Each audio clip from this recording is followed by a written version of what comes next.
রাধে রাধে বন্ধুরা, আমার মনের ঘর চ্যানেলের নতুন একটা পর্বে তোমাদের সবাইকে স্বাগত জানাই। আজ হচ্ছে জন্মাষ্টমী, তোমাদের সবাইকে জানাই অনেক অনেক শুভেচ্ছা। আজকের দিনটি তোমাদের সবার খুব ভালো কাটুক। আমিও বাড়িতে খুব ছোট করে জন্মাষ্টমী পালন করেছি, সেটাই তোমাদের ভিডিওর মাধ্যমে শেয়ার করব। ভিডিওটি তোমাদের যদি ভালো লেগে থাকে অবশ্যই লাইক করে দিও। প্রথমেই তোমরা আমার ঠাকুর ঘরে ডেকোরেশন দেখে নিয়েছো, কেমন হয়েছে অবশ্যই কমেন্ট করে জানিও। এখন রাত 12টা মতো বাজে। আমি প্রতি বছরই গোপালের জন্মাষ্টমী রাত 12টার সময় পালন করি। সবার প্রথমে দেখো, আমি গোপু সোনাকে ফুলের মধ্যে রেখে দিয়েছিলাম, তারপরে ফুল থেকে তুলে নিয়ে এসে এখন আমি পঞ্চামৃত দিয়ে অভিষেক করিয়ে নিচ্ছি। তোমরা পঞ্চামৃত অভিষেক দর্শন করে নাও। আর আমি রাধাকৃষ্ণকেও পঞ্চামৃত দিয়ে অভিষেক করিয়ে সুগন্ধি জল দিয়ে স্নান করিয়ে দিয়েছিলাম, সেটা তোমাদের সাথে শেয়ার করিনি, তাহলে ভিডিওটা অনেক বড় হয়ে যেত। তারপরে দেখো, গোপালকে আমি সুগন্ধি জল দিয়ে স্নান করিয়ে দেওয়ার পরে তারপরে এই জলটা থেকে আমি তুলে নেব।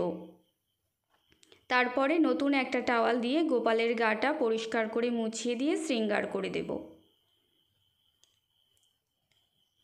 দেখো, গোপু সোনার শৃঙ্গার হয়ে গেছে।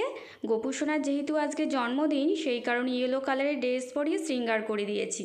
এখন আমি গোপু সোনাকে দোলনায় বসিয়ে দোল দিচ্ছি আর বলছি, হাতি ঘোড়া পালকি জয় কানাইয়া লাল কি। গোপু সোনার শৃঙ্গার কেমন হয়েছে অবশ্যই কমেন্ট করে জানিও। আর গোপু সোনার যেহেতু জন্মদিন, সেই কারণে দেখো গোপু সোনার দুপাশে বেলুন দিয়ে সাজিয়ে দিয়েছি।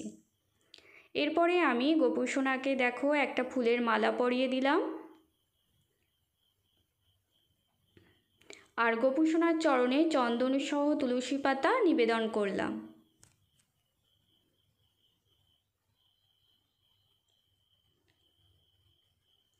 এরপরে আমি মিরর দর্শন করিয়ে দেব।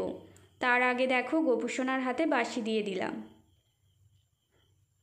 গোপু সোনার যেহেতু আজকে জন্মদিন, তো গোপু সোনাকে দেখো ইয়েলো কালারের ড্রেসটা পরে খুব সুন্দর দেখতে লাগছে। তারপরে আমি চন্দন সহ হাতে ফুল দিয়ে গোপু সোনার পুষ্পাঞ্জলি দিয়ে নিচ্ছি। আমি আমার সামর্থ্য মতো জন্মাষ্টমীতে আয়োজন করেছি।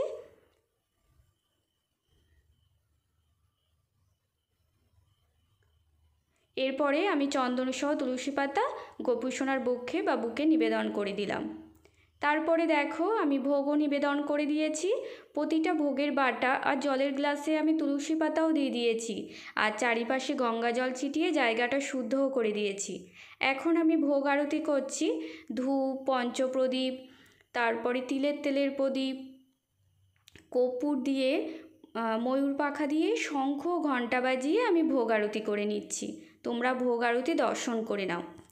আর ভোগ আরতি হয়ে যাওয়ার পরে আমি শ্রীকৃষ্ণের জন্মলীলার ব্রতকথা আর অষ্টাত্তর শতনাম পাঠ করব।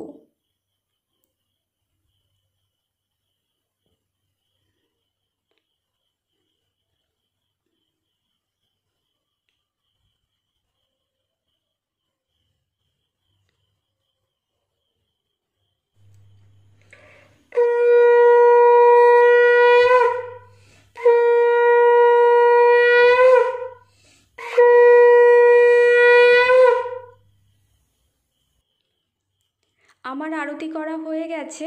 এখন আমি হাত জোড় করে প্রণাম করে নিচ্ছি। কৃষ্ণায় বাসুদেবায় দৈবকী নন্দনায় চ অশেষ ক্লেশনাশায় গোবিন্দায় নমো নমো। হে কৃষ্ণ করুণা সিন্ধু দীনবন্ধু জগৎপতে গোপেশ গোপিকাকান্ত রাধাকান্ত নমস্তুতে। এখন আমি প্রণাম করে নেওয়ার পরে কিছুক্ষণের জন্য ঠাকুর ঘর থেকে বেরিয়ে যাব। গোপু সোনা এখন ভোগ গ্রহণ করবে। তারপরে দেখো, কিছুক্ষণ পর ফিরে এসে আমি তোমাদেরকে একবার ভোগ দর্শন করিয়ে দিলাম। গোপু সোনার প্রিয় ভোগগুলি আজকে আমি নিবেদন করেছি।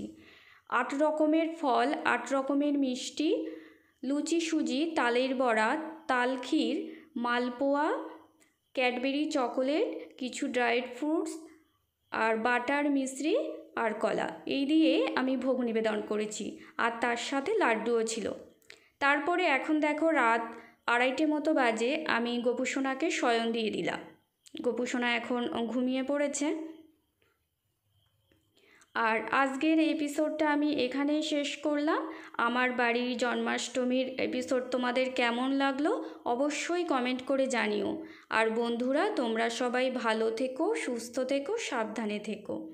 রাধে রাধে। এখন আমি ঠাকুর ঘরে লাইটগুলো সব করে দিয়ে ঠাকুর ঘর থেকে